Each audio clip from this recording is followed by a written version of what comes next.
There are 4 things that you must do after finding a charge-off on your credit report. In today's video, I'm going to walk you through my charge-off removal routine. So I'm going to show you what I do. I'm going to give you my secret sauce. This works for me. Copy what you like. If you disagree with something, then simply don't do it, or ask me about it in the comments down below. I am at your service. I am here to help. Now let's start with this. Tell me if you feel the same way. Maybe you do. Maybe you don't. I feel that checking your credit report can be a stressful day. You open your report, you see the account, you see the word charge-off, and I know the feeling. It's like, how is this still on my report? But sadly, as the months go by, you watch that charge-off sit there, hurt your approvals, and make it harder to get credit cards, auto loans, business funding, or even a simple personal loan. It's stressful. I know how it is. But this can be fixed. So first, I'm going to do you this favor. I won't insult your intelligence. You already know the things that you should be doing. Paying your bills on time, keeping your balances low, building positive credit history, not applying for too many accounts, checking your credit report. You already know this. I know that you know. But the credit system is confusing. Everything is reported differently. Every bureau shows different details. These old negative accounts keep popping up every month. It's never ending. So it's difficult to do all these things that you know you should be doing. I get that. Okay, so let me share with you my charge-off removal routine so you can see how I attack these accounts. And then I'm going to give you some practical tips. Okay, so you check your credit report. The charge-off is there. It's sitting on Experian, Equifax, or TransUnion. Now, a lot of these so-called credit experts on social media love to say, don't worry about charge-offs. They don't matter. I say that is wrong. So priority number 1, at least for me, is to understand what a charge-off actually is. A charge-off is a written-off debt that an original creditor had on your behalf. They either wrote it off on their taxes, sold it, or moved it to a collection agency. So when it comes to those big institutions, what they do is they write the debt off on their taxes, and they get a tax break when they do that. That normally creates what is called a charge-off. A charge-off is exactly what that is, a written-off piece of debt that you once owed an original creditor. They wrote it off on their taxes, and they usually send it off or sell it to another collection agency. So in a nutshell, that's what a charge-off is. Now, a lot of people say charge-offs don't hurt your score, or don't worry about charge-offs because they are old. That might be true in some situations, but it can still hurt your qualifications when it comes to underwriting. So when you want to get approved for a 2020 BMW, or you want to get a $15,000 credit card, or you want to get business funding, those charge-offs are going to come into effect when it comes to getting approved. Because underwriters hate charge-offs. It basically leaves a trail that you were in a bad position when it comes to big loans. So that's what a charge-off is. And that's why underwriters look at charge-offs seriously. Today, I'm going to give you the information to remove charge-offs from all 3 of your reports. Okay, so the first thing that you want to do, and this is for any type of debt, collections, charge-offs, anything negative, is look for errors. You have to understand, guys, everything on your credit report has to be 100% timely, 100% verifiable, and 100% accurate. So that means a letter, a number, a word, a sentence, an amount, a date. Everything on your credit report has to be 100% accurate. Okay, so making sure that you're looking at the dates, you're looking at the numbers, you're looking at the name, you're looking at everything. Make sure everything is accurate and it fits the description of you. I cannot tell you how many people have so many inaccuracies on their credit report, and they never knew how to look for those inaccuracies. So those accounts just stay on the credit report for literally years. So priority number 1 is look for those inaccuracies and make sure everything is accurate on the report. Now, when you do this, your starting point will be your credit report. So we're talking about the full report from Experian, Equifax, and TransUnion. From here, you check the charge-off first. List out the account name. Write it down, please. List out the balance. List out the date opened. List out the last reported date. List out the payment history. List out the account number. List out the status. So I'm not talking about just glancing at the account and saying, oh, this looks bad. No, you need to investigate it. Listen, I trust that you can distinguish between an account that looks accurate and an account that looks suspicious. Now I look at the report and I see how many details are different between the bureaus. From here, we move on to priority number 2, which is the hardship letter. So after you understand the charge-off and look for errors, I set up the next move, which is a hardship letter. The hardship letter is basically you explaining your hardship to the credit bureaus or the company reporting the debt. You send a letter basically explaining your situation and asking them to remove, write off, or cancel the debt. A lot of hardship approval letters have been coming back from collection companies, and people have been getting debt removed because of real hardships. If you have been a person that suffered financially, whether because of COVID, health issues, job loss, family problems, or anything that affected your money, this may be a good time to use that information. Not saying it was a blessing that you went through it, but look at the glass half full and use that situation to explain why you could not satisfy this debt. So when you send the letter to the collection agency or the creditor, make sure you explain the hardship clearly. And here my advice is going to be the same. Make the letter realistic. Don't overdo it. Don't sound fake. Don't sound like a template. Make it sound like it came from you. If you are asking for the debt to be canceled, you can also ask them about a 1099-C and request that the debt be canceled entirely. Now listen carefully. The description is very important. The way you explain your hardship is very important.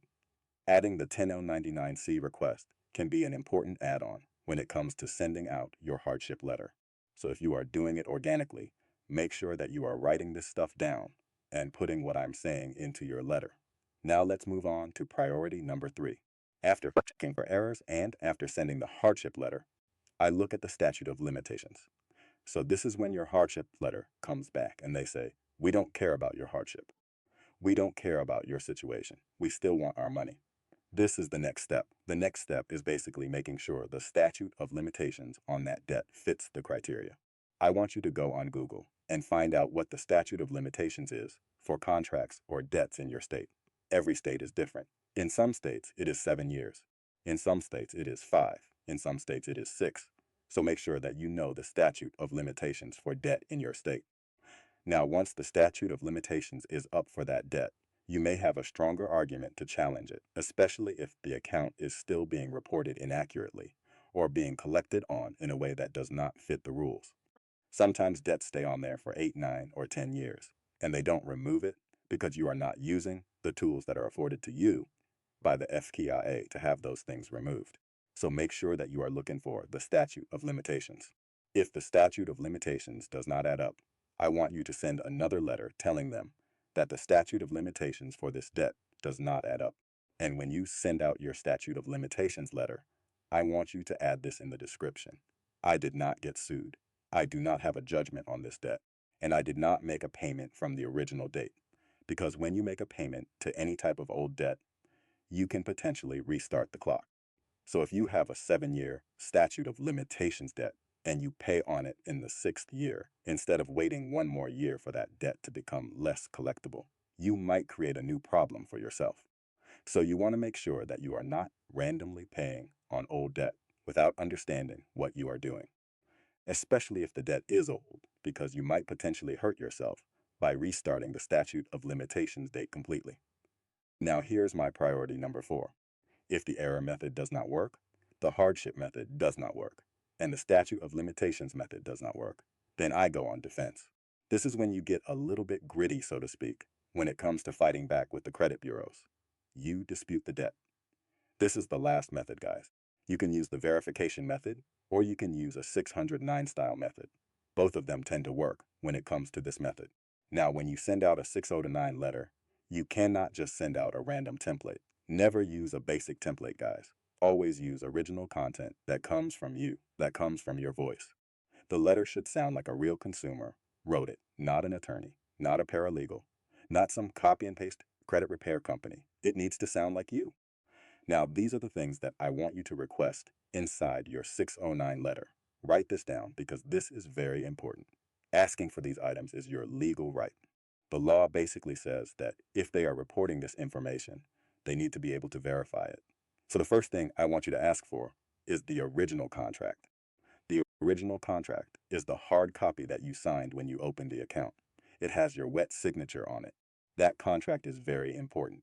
And if they cannot provide proof that connects you to the account, that becomes a problem for them.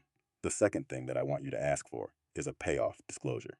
The payoff disclosure is usually part of the contract or account records, and they are supposed to have it. A lot of times, they don't have this information. And this is the tip. This is the sauce. They don't have this information a lot of times because everything is sold once they sell the debt to another company. It gets sold digitally, and a lot of times they don't have the full paper trail. But you want to ask for the payoff disclosure. You want to ask for the interest rate disclosure to prove the interest rate that was disclosed inside the loan. You want to ask for a balance history. You want to ask for your payment history for the debt. And you want to ask for the credit insurance. So you want to ask for those items. Like I said, I'm going to go back over it. Original contract, payoff disclosure, interest rate disclosure, balance history, payment history, and credit insurance. Once you ask for this stuff, a lot of times they do not have it. And if they cannot properly verify what they are reporting, then that account should not stay on your credit report as if everything is accurate. A lot of times, they just remove it. And I'm going to tell you why they remove it. Because they don't want to be responsible for paying someone to look up all this information. They are not in the business of giving money out or spending hours on your debt. They are in the business of receiving money from your debt. So if you're asking for all this information, it can take them hours and hours of work. They have to pay someone to do that. So a lot of times it's not worth it, and they just remove it. That is a very, very powerful way of getting charge-offs removed from your credit report completely. Now, sometimes they do have the information. And if they do, another way you can remove it is finally negotiating the debt. Some people just want to negotiate and be done with it. And in some cases, the debt can be negotiated down 40%, 50%, or even sometimes 60% because they bought it for pennies on the dollar. So they don't mind negotiating or giving wiggle room as long as they are getting some money on the back end. So those are the 4 things that I do after finding a charge-off on a credit report. Number 1, understand what a charge-off is and why underwriters hate it. Number 2, look for errors and send a hardship letter when it makes sense. Number 3, check the statute of limitations and make sure the debt is still being reported correctly. And number 4, dispute the debt and request the documents they need to prove the account. Now I want to bring up what so many people are thinking, but I don't know if I can remove this charge-off. Okay, so I'm glad we're bringing this up. First of all, the reality is that for the majority of people, charge-offs feel scary because they look serious. And yes, they are serious. But there's only so much damage you should allow one account to do before you actually investigate it. Some people don't even know who owns the debt. Some people don't know if the balance is right. Some people don't know if the dates match. Some people don't know if the account was sold. And the report still doesn't make sense. If you're in this situation, here are 2 pieces of advice. I hope this helps you out. So, number 1, people are overly fixated on their score and they neglect the details on the report. So, what is the end goal? It's to clean the report, right? Better credit coming in than negative items going out. So, only watching your score can only take you so far because at a certain point, you have to look at what is actually causing the damage. Just like how you're mindful of your score, you need to also be mindful of the account details. It's going to be like in sports. You can't just focus entirely on the scoreboard. You have to actually play the game. There are going to be so many gurus on social media that will lecture you about just wait 7 years or just pay everything or just ignore charge-offs. Listen, I'm not going to regurgitate that crap. If that advice does not fit your situation, I'm not going to make you feel bad about not doing it. And I'm going to share with you one piece of advice that is practical and will give you the best bang for your buck in terms of your efforts and reward. My advice to you is pull your full credit report and audit the charge-off line by line. And hear me out. The best time to fight the account is when you understand the account. So find yourself the errors. That's what I'm saying. Do you know when the worst time to dispute is? It's when you are emotional, confused, and just sending letters without knowing what you're challenging. Because you will be desperate and you will settle for a weak dispute. And that's not a good look. Just think about it. If you already know the account name, balance, date opened, last reported date, payment history, and bureau differences, you have nothing to lose. You can send a stronger dispute. You can sound more confident. You can ask for specific proof. And if they cannot verify it, then the joke is going to be on them because you already did your homework. And if they do verify it, then you can still move to the next step, whether that is another dispute, a CFPB complaint, a hardship request, or negotiation. Another way to play this is to use their response as leverage. So you're basically saying you verified this account, but these details still do not match. Prove it or remove it. So with that being said, how proactive have you been about finding the errors on your credit report? How much time have you spent looking at the dates? How current is your credit report? How many charge-offs have you actually reviewed line by line last month? People spend more time casually looking at cars online or vacations to take, and they spend no time looking at the credit report that is blocking them from getting approved. So you should be more proactive here. I'm telling you, this is going to give you the best bang for your buck in terms of effort, time, and results. My piece of advice number 2 is to analyze your credit report. So do the credit audit thing. Write out your negative accounts and your account details. See where your biggest credit leaks are. Trust me, this is going to be a game changer. I'll tell you this is like a secret that you'll stumble upon once you do this. It's usually one category that is out of control. That is your credit pit. So it could be charge-offs, it could be collections, it could be late payments, it could be high utilization, it could be inquiries. Maybe it's one old account that keeps updating every month. Maybe it's one creditor reporting differently on all 3 bureaus. Trust me, write down your accounts on a spreadsheet. You will see that it's one category that is killing you, a black hole that sucks your approvals, and much more than you thought. You're going to be shocked at your own report when you see the details clearly. And why am I saying it's going to be one category in specific? It's because that's usually how credit damage works. So I want to share this observation with you. Let's say you have a person with a decent credit score. I'm not talking about someone with perfect credit. I'm not talking about someone with terrible credit. But let's just say someone is sitting in the mid 600s or low 700s. You're going to notice that this person is usually being held back by 1 or 2 categories in their credit file. Let me explain. A person will not always have bad payment history, maxed out cards, 10 collections, charge-offs, inquiries, and bankruptcies all at the same time. No, that's not always how it is. It's usually just 1 or 2 categories where the damage is outrageous. For example, someone might have perfect payment history, but 2 charge-offs are killing their underwriting. Someone else might have no charge-offs, but their utilization is too high. Someone else might have low utilization, but 3 old collections are sitting there. Someone else might have a clean file, except 1 late payment that keeps dragging the score down. It doesn't matter if you make little money, good money, or somewhere in between. Relatively speaking, you are probably being hurt by 1 or 2 categories more than anything else. And that is draining your credit power. If you're looking to fix your credit leaks, you have to first identify how bad the problem is. So if you think sometimes, I don't know why I keep getting denied, then you really have to write out your credit report. I want you to investigate what is going on with your credit, and I want to see you make improvements. If you want to remove charge-offs from your credit report in any way, form, or fashion, I guarantee you, if you follow these steps, you will have a much better chance of getting success. Again, guys, remember to check the link in the description below and start the process. It can save you and your family tons of money in interest, and it can give you the experience and education you need to be successful long term. Until next time, take care of your credit and take care of yourself.